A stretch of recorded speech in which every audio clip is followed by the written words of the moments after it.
you very much, Dave. Now, Dave, who you just met, according to his sentencing, as he told you, would still be in prison today. Instead, he's running a $2.5 million enterprise in Salt Lake City and rebuilding the lives of people who likely would spend the rest of their lives addicted or incarcerated and wreaking havoc on the taxpayer dollar. The students who were mentioned at Salt Lake City Other Side Academy have mentioned, as mentioned by Dave, they've been arrested on average over 25 times. Combined, they'd be facing 421 years of incarceration. The cost to Utah taxpayers, if they did all of that time, over $21 million. San Diego has the opportunity today to be innovative and to be bold.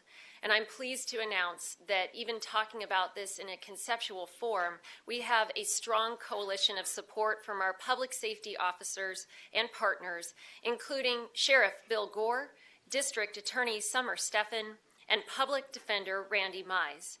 As you can imagine, public support for a program like this does not come without skepticism from the community at first.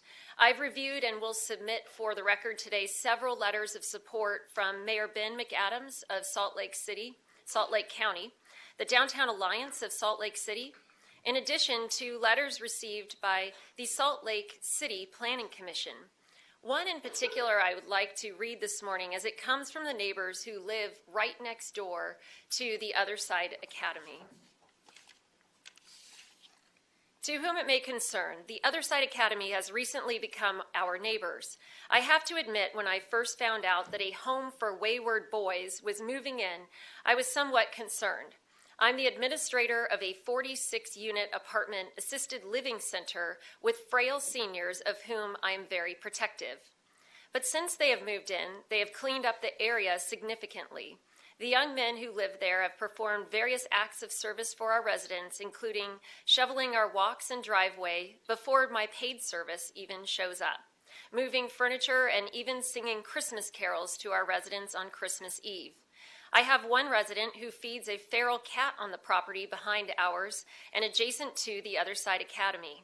She has been treated with kindness and respect by the staff and residents. This coming spring, they will be working with a University of Utah architect group and will be building up a series of garden boxes for our residents. They are good neighbors, and I am impressed with the work they are doing. They have a commitment to bettering the neighborhood and teaching the young men the art of service to community. I can, without any reservation, recommend them as a neighbor.